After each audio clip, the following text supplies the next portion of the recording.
시온 찬양대가 이렇게 찬양하는 모습을 비록 영상으로 우리가 보고 있지만 참 감사하고 저런 때가 있었구나 생각도 들고 또 저런 때가 빨리 왔으면 좋겠다 하는 생각을 하면서 찬양을 들었습니다. 감사합니다. 이 똑같은 본문을 가지고 지난주에도 자기 십자가라는 제목으로 말씀을 드렸고 오늘은 역시 같은 본문을 가지고 목숨과 생명 이런 제목의 말씀을 드립니다. 사실은 지난주에는 24절이 핵심적인 구절이었고 오늘은 25절이 핵심적인 구절이 되겠습니다. 자기 목숨을 구하려고 그러면 잃어버릴 것이고 나를 위해서 자기 목숨을 잃어버리면 찾을 거다. 이런 역설적인 말씀 26절 말씀을 오늘 중심으로 해서 25절 말씀을 중심으로 해서 이제 말씀을 드리도록 합니다. 근데 이제 이 말씀을 이것을 문자적으로 해석하면 좀 곤란합니다. 그러니까 이 말씀 우리가 이렇게 오해할 수가 있어요. 그럼 우리가 목숨을 찾고 생명을 얻으려고 그러면은 다 예수를 위해서 다 우리가 죽어야 되는구나. 우리 다 죽자. 예수 위해서 다 죽자. 그렇게 이제 문자적으로 그렇게 해석이 되는데 그렇게 해석을 하면 안 되고 이 말씀이 주시는 깊은 의미가 뭘까? 깊은 의도가 뭘까? 우리가 그것을 찾아보는 것이 좋겠습니다. 성경은 하나님의 말씀인데 하나님의 말씀은 어쨌든 그 당시에 그 사람들에게 필요한 말씀을 하신 거예요. 예를 들면 이사야 그러면은 이사야 시대에 유대인들에게 향하신 하나님의 말씀이에요. 예레미야 그러면 예레미야 시대에 하나님께서 유다 백성들에게 하신 하나님의 말씀인 겁니다. 그러면 그 말씀을 이렇게 보면서 그거는 이사야 시대니까 그거는 예레미야 시대니까는 우리하고는 별 상관이 없겠지 그렇게 이제 생각되지만 그렇지 않고 물론 그렇게 말씀하셨지만은 그 말씀이 의미적으로 오늘도 우리 건에 적용이 되는 거예요. 의미적으로. 그러니까는 그렇게 말씀하신 그 의도가 뭐냐, 그 의미가 뭐냐라고 하는 것을 찾는 것이 중요한 겁니다. 몇 가지 제가 예를 한번 들어볼게요. 예를 들면 이제 구약 성경에서 그 금기 음식이 나왔잖아요. 이제 짐승 같으면은 발굽이 갈라지고 되새김질하는 짐승만 먹게 돼 있어요. 그리고 물고기는 비늘과 지느러미가 있는 것만 먹게 돼 있어요. 그러면 그걸 놓고 본다 그러면은 뭐 돼지고기, 뭐 또 흔히 잡수는 개고기 이런 걸 먹으면 안 돼요. 율법으로 보면 또 물고기도 비늘과 지느러미 있는 것만 먹는다 그러면은 우리가 늘 먹는 명태, 그 동태찌개 그리고 또 고등어 이런 거는 먹으면 안 되는 거예요. 율법으로 보면 그렇게 되는 겁니다.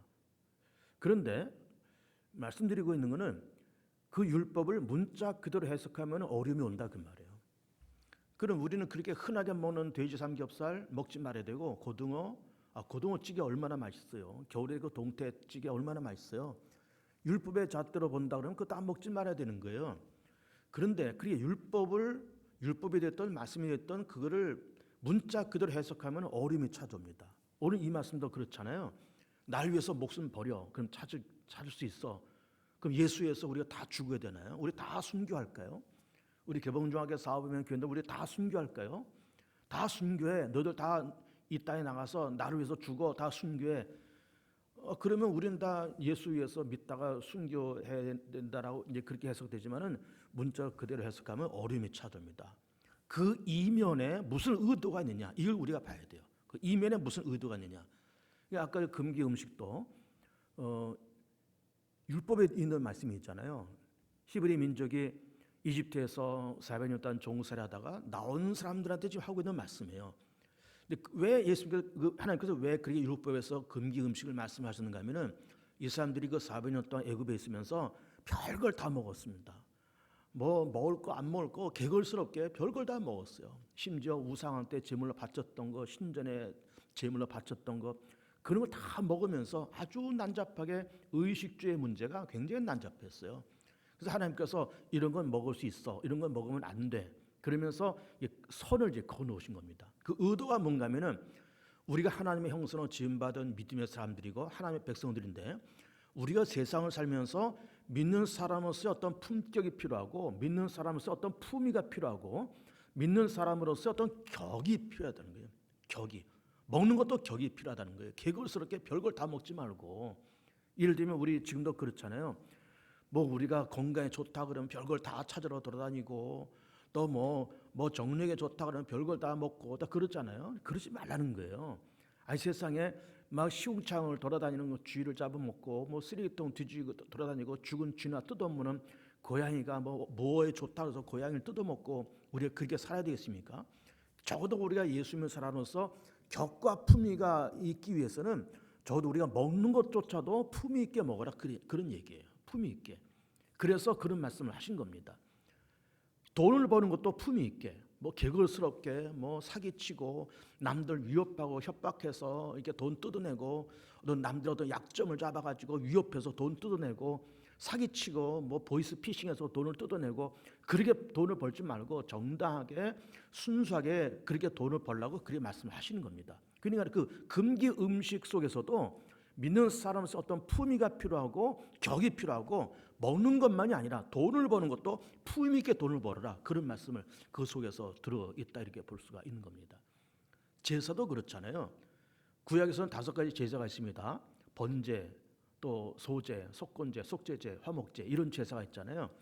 그럼 제사를 드리라 그러면 문자 그대로 우리가 해석한다 그러면 지금 2021년도로 살아가는 우리들도 똑같이 제사를 드려야 돼요.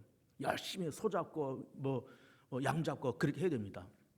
그러나 제사의 의미가 있잖아요. 그 속에 하나님께서 왜 제사를 드리라 그러는가 그 의도가 있는 거예요. 그 의도가 뭔가 하면은 우리가 예수님을 통해서 하나님 앞에 나아가서 회개하고 그리고 헌신을 다짐하고 감사하고 그 범사에 감사하고 쉬지 말고 기도하고 항상 기뻐하면서 그렇게 사는 것이 믿음의 사람의 품격이잖아요. 그렇게 살라는 거예요. 지금은 제사를 안 드려도 괜찮습니다. 문자대로 그걸 다 지키지 않아도 돼요. 그러나 그 의미는 우리가 보관을 하고 의미는 우리가 지금도 되살릴 필요가 있다라고 하는 겁니다. 그 제사 뒤에 있는 감사, 회개 그리고 헌신 그런 의미는 갖고 살 필요가 있고 문자적으로 그걸 다 지키면은 우리가 믿음이 왜곡될 수가 있습니다. 아까 그 금기 음식도 마찬가지예요. 그 문자 그대로 다 받아들인다 그러면은 돼지 삼겹살 먹지 말아야 되고요. 뭐 별거 다 먹지 말아야 돼요. 고등어, 명태, 오징어, 낙지 다 먹지 말아야 돼요. 근데 그 의도가 있는 겁니다. 하나님께서 그렇게 말씀한 의도. 먹는 것도 품위 있게, 돈을 버는 것도 품위 있게. 품위 있게 돈을 벌고 품위 있게 먹고 품위 있게 쓰고 품위 있게 의식주의 삶을 살아라. 그런 말씀을 하시고 있는 겁니다. 근데 신약에 넘어오면은 그 예수님께서 그 귀신 들린 딸을 고쳐달라고 오는 그 가나안 여인을 향해서 이렇게 말씀하시잖아요. 나는 자녀의 떡을 취해서 개들에게 던지기 마땅치 않다. 거룩한 것을 돼지에게 내가 그 개에게 줄 수 없다. 그런 말씀을 하시는 거예요. 그러면은 우리 그도 문자 그대로 놓고 본다 그러면은 예수님이 그 가나안 여인 보고 뭐 개라 그랬다. 그래서 그걸 문자 그대로 받아들여서 여기 이제 박조 목사가 서 있습니다.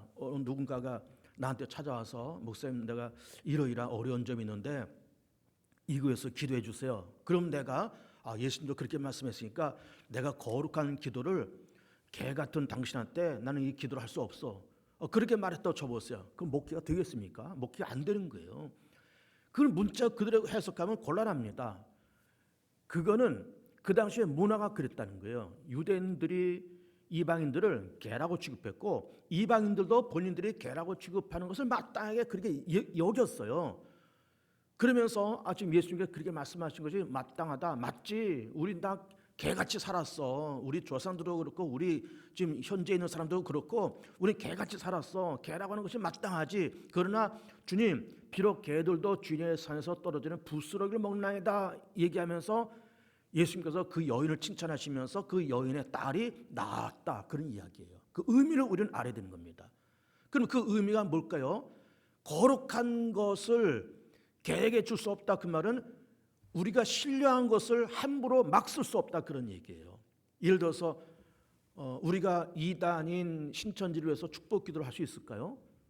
네 이웃을 내 몸처럼 사랑하라 그랬다 그래서 우리가 이만희와 그를 추종하는 신천지 교인들을 내 몸처럼 사랑하고 그들 위해서 축복 기도하고 그렇게 할 수 있을까요? 그건 우리가 못하는 거예요. 비록 우리가 축복할 수 있는 권리도 있고 그들 위해서 사랑하고 보듬을 수 있는 그 권리는 있지만은 그 권리를 함부로 쓸 수가 없는 겁니다. 그들을 용서하고 그들을 사랑하고 그들을 축복할 수가 없는 거예요. 어떻게 이단을 축복할 수 있겠습니까? 어떻게 사이비를 축복할 수 있겠어요? 그렇게 할 수가 없는 거예요. 그러니까는 예수님께서 자녀의 떡을 취해서 개들에게 던짐이 마땅치 않다라는 그 의도를 우리가 알면 우리가 기도도 그렇고 축복도 그렇고 감사도 그렇고 함부로 쓸 수가 없다는 것을 우리가 배울 수가 있는 겁니다. 오늘 이 말씀도 마찬가지입니다.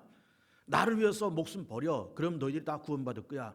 이걸 문자적으로 놓고 본다 그러면은 우리 다 예수 믿다 다 죽어야 돼요. 다 순교하고 다 그래야 됩니다.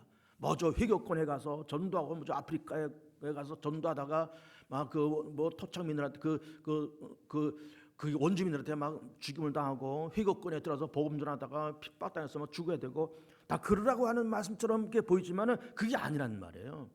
이 말씀을 그 의도를 우리가 알아야 됩니다. 어떤 배경에서 어떤 문화권에서 어떤 환경에서 누구에게 주신 말씀인가 이거 우리가 알아야 돼요. 자 보세요. 예수님께서 지금 이렇게 복음 전도 생활을 하시다가 그리고 이제 마태라고 하는 이 제자가 이 마태복음을 쓴 거잖아요.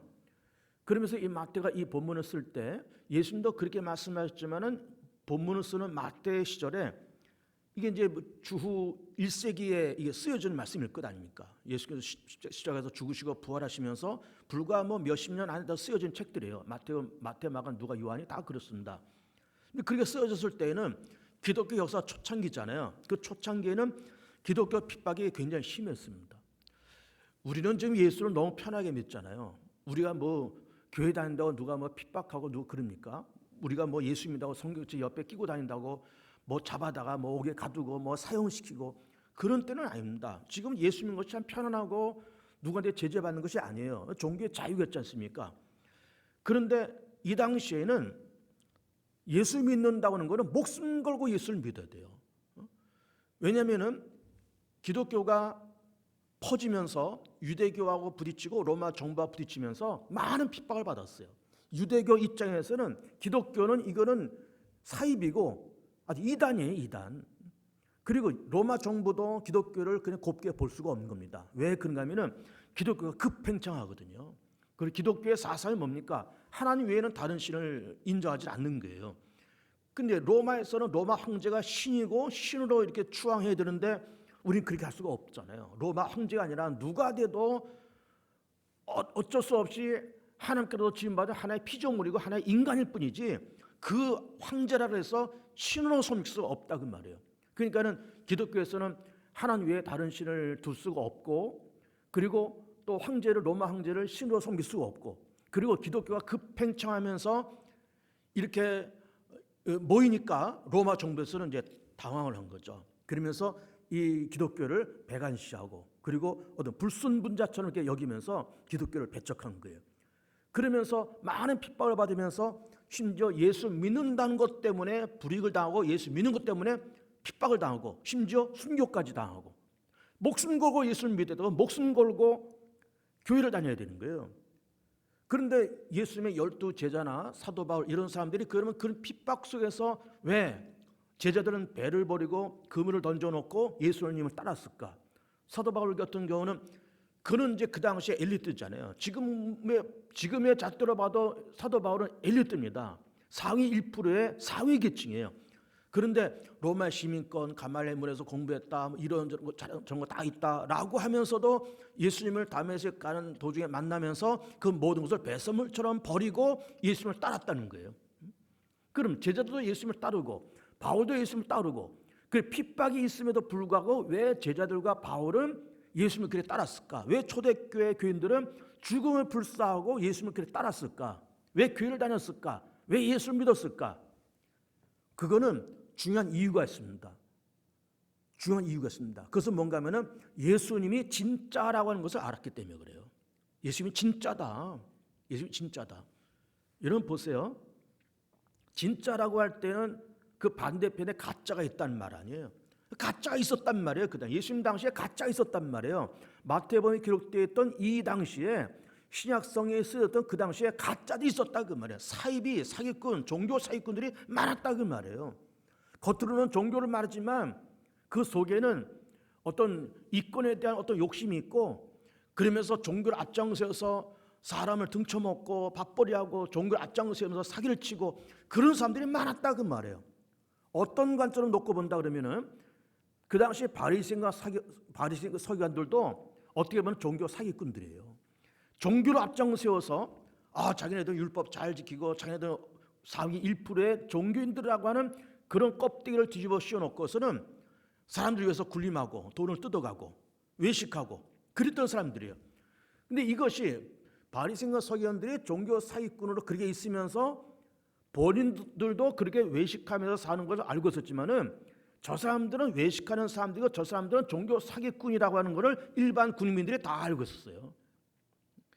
사이비들도 많고 사기꾼도 많고 바리새인과 서기관들이라고 하는 이런 사람도 많고, 그런 가짜들과 사기꾼들이, 종교 사기꾼들이 버글버글거리는 그런 곳에 모든 것이 메마르던 때잖아요. 영적으로 메마르고 고갈되던 때에 세례 요한 같은 사람이 요단강에서 회개하라 천국이 가까웠다 외치는 그 한마디에 꾸역꾸역 세례 요한한테 몰려든 거예요. 예수님께서도 회개하라 천국이 가까웠다, 그리고 심령이 가난하냐 너희가 복이 있어 천국이 너희 것이야, 의로해서 핍박받느냐 천국이 너희 것이야, 너희가 마음이 청결하냐 하나님을 볼 거야, 화평케 하느냐 하나님의 아들이 될 거야. 이런 말씀을 들으니까 뭘 해라, 뭘 의무만 얘기하고 자기네들은 아무것도 행하지 않는 종교 사기꾼들과 바리새인과 서기관들을 바라보면서 영적으로 만족을 못 느꼈던 그 당시 유대 사람들이 예수님의 그 산상의 보온의 말씀을 들으면서 저분이 진짜로 오라라고 하는 것을 알았던 거예요. 저분이 진짜다, 메시아라고 하는 그 말씀이 맞다, 저분이 주님이시다, 하나님의 아들이시다, 메시아시다, 진짜다. 그러면서 배를 버리고 금을 던지고 따라갔고, 사도 바울 같은 경우는 자기의 모든 세상적인 권리와 특권을 다 배설물처럼 버리고 떠났다는 거예요. 왜? 예수님이 진짜라는 것을 알았기 때문에 그렇습니다. 진짜라고 하는 것을 알았기 때문에 그래요. 예수님께서 스스로 나는 길이요 진리요 생명이니 나로 말미암지 않고는 아버지로 갈 자가 없다고 말씀하시고, 그리고 나를 본 자는 아버지를 보았고 내 안에 아버지 계시고 아버지 안에 내가 있다. 그러면서 나로 말미암지 않고는 아버지로 갈 자가 없다는 그 길이라고 하는 그 개념, 하나님 만나는 길, 죄사함 받는 길, 구원받는 길이라고 하는 것을 알게 되었고, 그리고 길이요 진리요 생명을 할 때 진리라고 하는 그 개념을 이 사람들이 알았던 거예요. 예수님의 제자도 그렇고 사도 바울도 그렇고 진리의 개념을 알았던 거예요. 그 진리의 개념이 뭘까? 근데 이 진리라고 하는 것이 참 막연한 개념인 겁니다. 우리도 마찬가지잖아요. 누군가가 우리한테 진리가 뭐냐라고 물을 때 우린 진리라고 말을 많이 해요. 예수님께서 길이요 진리요 생명이라고 말씀하셨고 우리도 진리라고 하는 말을 많이 들었는데 진리가 뭐냐라고 이렇게 물을 때 이걸 대답한다고 하는 것이 마땅치가 않습니다. 그런데 여러 가지로 무슨 이거를 철학적으로 무슨 신학적으로 또 무슨 사전적으로 진리가 뭐냐라고 하는 거를 다 설명할 수 있겠지만은 간단하게 말하면 진리라고 하는 거는 진짜를 말을 하는 거예요. 진짜. 그러니까 이제 예수님의 제자들도 그렇고 초대교회 성도들도 그렇고 바울도 그렇고 진짜에 목말랐던 거예요. 정말 진짜가 뭐냐 이게 진짜가.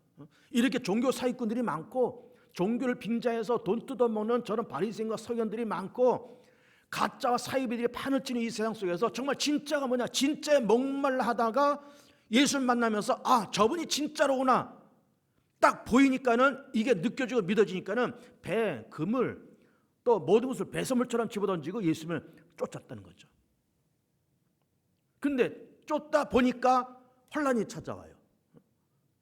로마 정부에서 혼란이 찾아오죠. 유대교에서 핍박하죠. 때로는 많은 사람들이 죽고 불이익을 당하고 핍박당하죠. 그때 예수님께서 그 배경에서 이 말씀을 하신 겁니다. 누구든지 살려고 발버둥 치면 그 목숨을 잃을 거야.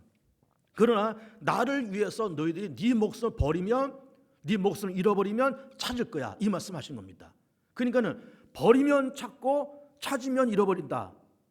아주 역설적인 말씀을 하시고 있는 거예요. 그런데 찾을 때에도 나를 위해서 너희 목숨을 버리면, 나를 위해서 너희 목숨을 잃어버리면 찾는다. 이 말씀을 하시고 있는 겁니다. 그리고 아까도 말씀드린 것처럼 이 말씀을 문자 그대로 이렇게 우리가 보면서 우리가 예수를 위해서 다 죽어야 돼, 다 순교하자, 그렇게 문자적으로 이 말씀을 받아들이면 곤란합니다. 그렇게 받아들이지 말고 그렇게 말씀하실 수밖에 없는 그 이면의 뜻을 우리가 알아야 돼요. 예수님께서 자, 너희 나를 따라오면서 핍박을 많이 당하지. 그건 내가 진짜다, 내가 진리야, 내가 메시아야, 내 안에 하나님이 계시고 하나님 안에 내가 있어, 나를 본 자는 아버지를 보았어, 나는 길이요 진리요 생명이야. 그런 나 때문에 너희들이 핍박당하고 불이익을 당하고 심지어 죽을 수도 있지. 그러나 그 생명을 얻을 거야. 그러면서 살려고 발버둥 치면은 너희가 그 생명을 잃어버릴 것이고, 나를 위해서 너희의 생명을 잃어버리면은 다시 찾을 거다. 이런 역설적인 말씀을 지금 하시고 있는 겁니다. 그러면서 말씀드린 것처럼 예수님의 제자와 사도 바울이 예수님이 진짜요 진리라고 하는 것을 알았기 때문에 비록 불이익이 찾아오고 심지어 순교를 당하는 위험이 있지만 모든 걸 내버리고 예수님을 쫓았다. 그런 이야기인 겁니다. 그러니까 이 말씀 속에서 우리 간에 주시고 있는 것은 뭔가 하면은 예수님의 진리이기 때문에 그 진리를 위해서 목숨을 버려도 아깝지 않은 그런 가치가 있다. 그런 얘기를 하시고 있는 겁니다. 목숨을 버려도 아깝지 않은 그런 가치. 그럼 여러분 생각해 보세요. 이 세상에 목숨을 버려도 아깝지 않은 가치가 뭐가 있을까 한번 생각해 보세요. 뭐가 있을까? 뭐 여러 가지를 위해서 목숨 바칠 수 있겠죠. 자기 직업을 위해서, 자기 사랑하는 사람을 위해서, 또 자기 야망과 어떤 포부를 위해서 목숨을 바치고 그 죽음을 불사하고 그 일을 추진해 나가고 그럴 수 있습니다. 그런데 정말로 내가 목숨을 바쳐도 아깝지 않은 그 참된 가치는 생명이잖아요. 생명. 근데 그 생명은 또 누구예요? 생명은 예수님이시잖아요. 그래서 예수를 위해서 살고 예수를 위해서 내 한 목숨 바쳐도 아깝지 않다는 그 가치가 예수 안에 있으니 그만큼 예수는 가치가 있고 예수는 진짜요, 예수는 진리이니 그거를 위해서 목숨을 바쳐도 아깝지 않잖냐. 그것을 위해서 너희들 죽어도 아깝지 않잖냐. 만약 그렇게 되면 너희들 찾을 거야, 구원받을 거야. 그 말씀을 하시고 있는 겁니다. 그런데 우리는 이것이 이론적으로는 일단 가능해요. 예수에서 그래 목숨 바쳐 살아야지. 예수에서 내가 참 가치 있게 살아야지. 예수에서 내가 목숨도 바칠 수 있어. 우리 그렇게 합니다. 근데 그렇게 말은 그렇게 할 수 있겠지만 그 실질적으로 예수를 위해서 정말 가치 있게 산다는 것이 뭐냐라고 실질적인 어떤 강론으로 들어가면은 이것이 강론이다. 이렇게 살아야 된다라고 말을 하는 것이 쉽지가 않아요. 절대 쉽지가 않습니다. 근데 보세요. 일단은 예수 그리스도 앞에 가치가 있고 예수가 진짜고 예수가 그야말로 길이요 진리요 생명이라고 하는 걸 인정하고 일단 인정해요. 그 가치를 거기에 부여해요.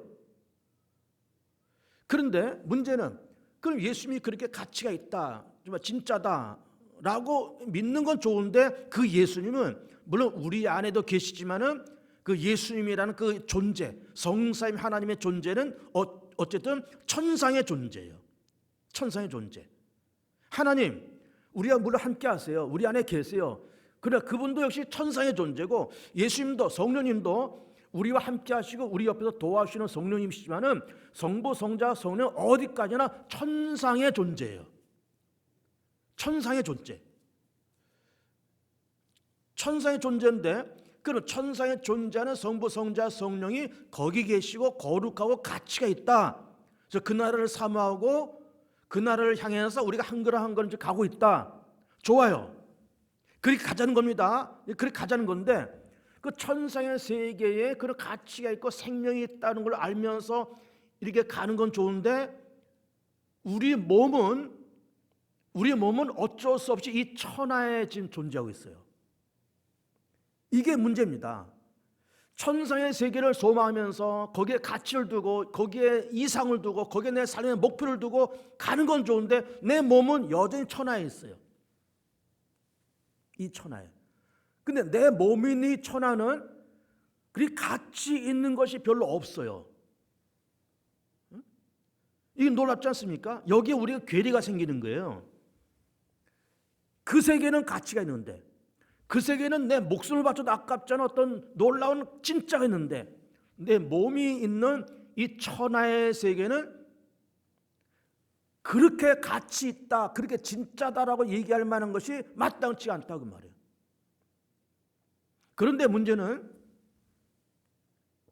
우리는 어쨌든 이 몸이 천하에 있다라는 말씀 드리고 있으면서 우리 인생의 이 현장 속에는 버릴 수 없는 몇 가지 현장이 있습니다.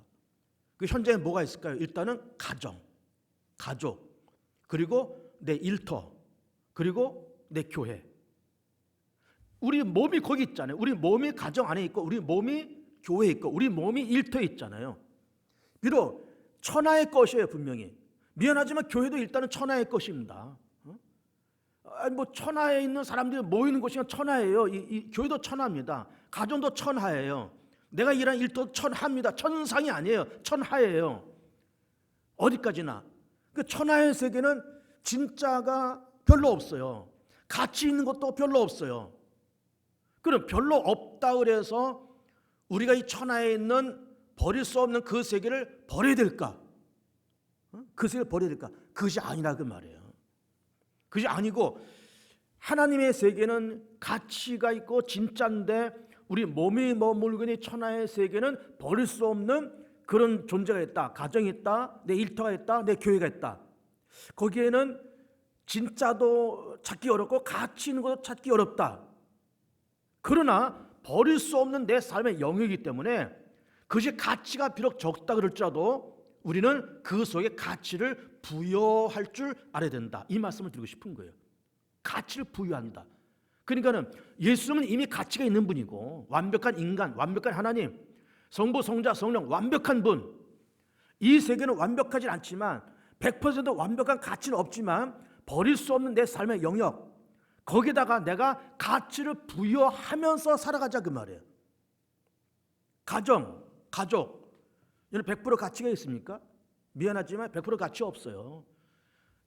부부도 그렇잖아요. 남편이 아내를 바라보고 아내가 남편을 바라볼 때 저 남자가 나한테 100% 가치 있는 남자다, 저 여자가 나한테 100% 가치 있는 여자다, 그게 여겨집니까? 그 여겨지는 가정 거의 없습니다.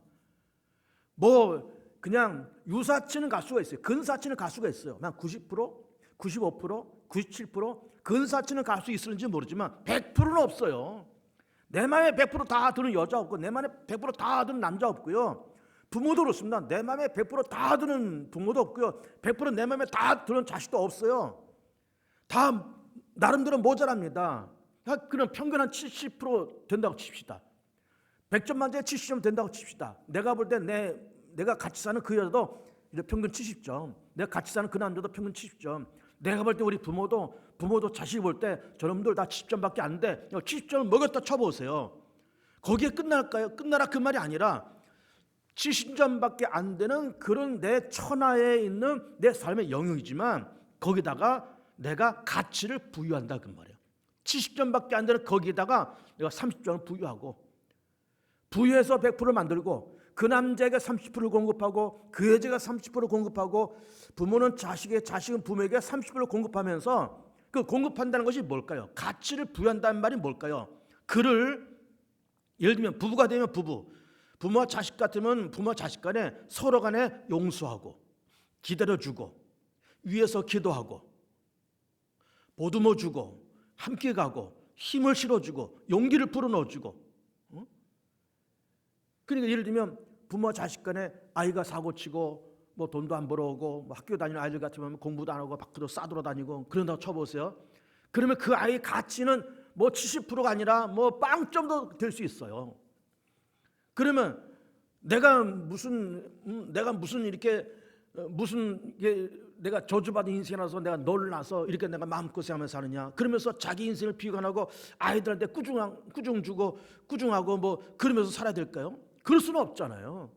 비록 걔가 빵점짜리밖에 안 되는 그런 아이라 그럴지라도 걔를 위해서 내가 기다려주고 용서하고 어쨌든 기도하고 참아주고 보듬어 주면서 그래도 할 수 있어, 한번 다시 해보자, 너 이번 대학 떨어졌지, 한번 또 용기 내서 또 해보자, 내년에 한번 다시 해보자, 또 용기를 심어주고 직장 취업 시험 반에 떨어졌어요, 그래 한번 또 다시 해보자, 용기를 심어주고 기도해주고 기다려주고 사랑해주고 그러면서 그 가치를 자꾸 높이면서 70% 인생을 80%, 80%에서 90%, 90%, 100%로 가면서 그 가치를 자꾸 부여해 주는 그런 삶이 진정한 예수 믿는 사람의 삶의 모습이다라고 하는 말씀을 하시고 있는 겁니다. 그 말씀을 하시고 있는 거예요. 분명히 예수님은 진리고 진짜요 가치죠. 그럼 우리는 천상에 있는 삼위일체 하나님 되는 그분만 바라보면서 동동거리면서 살아가야 될까요? 물론 그것이 맞지만 우리 몸은 여전히 천하의 세계에 있어요. 천하의 세계는 완벽한 가치가 없습니다. 완벽한 선도 없고 완벽한 진짜도 없어요. 그러나 그 가정이나 공동체, 내 일터, 내 교회 완벽하지가 않아요. 우리 개봉중학교 완벽한 교회일까요? 여러분이 보실 때 박정호 목사가 완벽한 담임 목사일까요? 아니에요. 내가 봐도 완벽하지 않고요. 여러분이 볼 때는 더더욱 완벽하지 않을 거예요. 그러나 그렇지만은 거기에 가치를 부여하면서 기다려주고 참고 기도하고, 목사는 교회를 위해서, 교회는 목사를 위해서, 부모는 자식을 위해서, 자식은 부모를 위해서, 일터에 가서 사장급에 있는 사람들은 사원을 위해서, 사원은 임원과 사장을 위해서 서로 용서하고 기다려주고, 그리고 서로 보듬고, 그리고 기도해주고, 그러면서 자꾸 가치를 부여해 주면서 자기가 살아가는 삶의 그 터전을 가치 있는 삶으로, 풍요로운 세상으로, 그리고 가짜지만은 진짜로, 사이비 같지만은 진리로, 가치가 없는 것 같지만 가치 있는 것으로 자꾸 만들어가면서 가치를 부여해라 라는 말씀을 하시고 있는 겁니다. 가치를 부여해라. 하나님의 가치는 이미 존재합니다. 예수님의 가치는 이미 존재해요. 그거를 베드로가 보았고 제자들이 보았고 바울이 봤죠. 그래서 따라간 겁니다. 배를 버리고 그물을 던지고 따라간 거예요. 근데 이 세상에는 배를 버리고 그물을 던지고 따라갈 대상이 없습니다. 이 세상에는. 누굴 보고 따라가겠습니까? 누굴 보고? 따라갈 대상이 없어요. 그러나 그런 촉박한 천하의 세계지만 가치를 부여해 가면서 진짜로 만들어가고 진리로 만들어가고 풍성한 세계로 만들어가고, 그리고 가치 있는 세계로 만들어가라 라는 말씀을 하시고 있는 겁니다. 그럴 때 진실로 너희가 생명을 얻을 거야, 그 말씀을 하고 있어요. 그때 너희가 생명을 얻을 거야. 그러니까는 우리는 때로 이렇게 지인들이 모여서 앉아서 이렇게 얘기하면은 늘 불평거리가 나올 수 있어요. 그냥 남자들이 모여서 자기 집안 그 부인들 흉보고, 또 부인네들 또 안 그랬습니까? 부인네들 또 모여서 신랑 흉보고, 교회도 마찬가지예요. 모여서 어느 권사 흉보고, 어느 집사 흉보고, 담임 목사 흉도 보겠죠. 어쩌고 얘기하겠죠. 그러나 그러기 전에 나는 내 가정을 위해서 내가 얼마큼 가치를 부여했을까? 나는 교회를 위해서 얼마큼 내가 가치를 부여했을까? 나는 내 일터를 위해서 얼마큼 내가 가치를 부여했을까? 그냥 다니면서 월급이나 따먹고 시간이나 때우고 그러다가 1년 가고 2년 가고 그렇게만 내가 사는 것이 아니라 정말 내가 몸담고 있는 일터에 가치를 부여해 가면서 풍요롭게 만들어가고 넉넉하게 만들어가고, 그러면서 함께 가는 그런 가치 있는 삶의 영역으로 만들어가는 그러한 삶, 이게 진짜 믿음의 사람들이죠. 그래서 이미 성삼위 하나님 가치가 있다 그랬습니다. 이거를 바울과 제자들이 봤다 그랬어요. 그래서 배와 그물을 버리고 따라갔다 그랬습니다. 그런데 우리 몸뚱아리는 여전히 천하에 있어요. 여기는 가치나 어떤 진짜를 찾아보기 어렵다 했습니다. 그럼 가치 없는 이 세상을 버리고 무시하고 깨버리고 가야 될까? 그게 아니라는 그런 겁니다. 가정에도 가치를 부여하고, 그리고 내 사는 일터, 교회 가치를 부여하자. 그러면서 가치 있는 세상으로 만들어가자라는 말씀을 드리고 있는 겁니다. 그런데 그런 가치 있는 성삼위 하나님과 가치를 부여한 이 세상과 함께 살아가면서 어려움과 부담감과 수고로움이 없지는 않습니다. 그렇잖아요, 여러분. 예수 믿는 것이 물론 쉽고 핍박 있는 시대는 아니지만 예수 믿는 것도 어느 정도의 나의 희생이 필요해요. 아까 가치를 부여하자 그랬습니다. 아까 그 부모가 자식 보면서 말썽 부리고 돈 안 벌어오고 취직 못하고 공부 안 하고 학교 뛰쳐다니면서 사고나 치고 돌아다니고 그런 애들을 뭐 가치를 부여하자, 뭐 그렇게 뭐 100% 만들어가자, 기다리자, 그런 말씀 드리겠지만은 쉬운 건 아니에요. 분명히 쉽지 않습니다. 부부간에 갈등이 있어서 뭐 남자가 바깥에 나가서 사고 치고 돈이나 쓰고 돌아다니고 그런 남편을 기다리면서 1년 2년 눈물로 그 세월을 기다리고 다시 교회로 가정으로 돌아오기를 위해서 기도한다고 하는 것이, 기다린다고 하는 것이 쉽지가 않아요. 절대로. 근데 가치를 부여하자는 말씀 드리겠지만 쉽지는 않습니다. 그러나 그렇게 가면서 수고와 애씀과 부담이 없는 건 아니지만 그런 것을 감당하는 것이 믿음의 사람이에요. 그 감당하는 것이. 지난주에도 그 자기 십자가 얘기하면서 가슴 뛰는 사명을 발견해 보자는 말씀 드렸습니다. 지금 드리는 말씀도 마찬가지예요. 가치 없는 이 천하의 세계에 버릴 수 없는 내 삶의 영역이 있다는 거 얘기하잖아요. 버릴 수 없는 내 삶의 영역, 가정, 일터, 내 교회, 버릴 수 없는 우리 삶의 영역입니다. 가치를 부여해 보세요. 가정에 가치를 부여해 보세요. 그 아이들에게 가치를 부여해 보세요. 그 남편에게 가치를 부여해 보세요. 여러분이 다른 개봉중앙에게 가치를 부여해 보세요. 개봉중앙을 위해서 한번 기도해 보시고 눈물도 흘려 보시고 개봉중앙을 위해서 그 음식도 한번 해보시고 개봉중앙을 위해서 한번 멋지게 헌금도 해보시고 담임 목사를 위해서 눈물 흘리면서 기도도 해보시고 일터를 위해서, 사장을 위해서, 요즘 코로나 어려운 이때에 사장이 얼마나 힘들까, 회사가 얼마나 힘들까, 회사를 위해서 눈물 흘리면서 기도도 해보시고 그러니까 가치를 부여하고 당하는 다소간의 어려움과 부담감을 가지면서 세상을 살아가 보자 그 말이에요. 그 부담을. 그것이 자기 십자가예요. 결국은. 그리고 그것이 진실로 예수님의 사람이고 그러면서 우리가 주님 앞에 섰을 때 참 착하고 충성된 종이다. 내가 너한테 작은 일을 맡겼는데 네가 여기에 정성을 다했구나. 충성을 다했구나. 그러면서 흘렸던 눈물을 닦아주시고 그의 인생을 30에 60에 100% 늘리는 것이지 그냥 이 땅에 살면서 이건 가치 없는 거야 버리고 이거는 내 마음에 들지 않는 거야 버리고 이건 내 이상적인 것이 아니야 버리고 다 쪼개고 버리고 쪼개고 그렇게 하면은 이 세상에 남아있을 존재가 없어요. 남아있을 가정이 없고 남아있을 교회가 없고 남아있을 일터가 없습니다.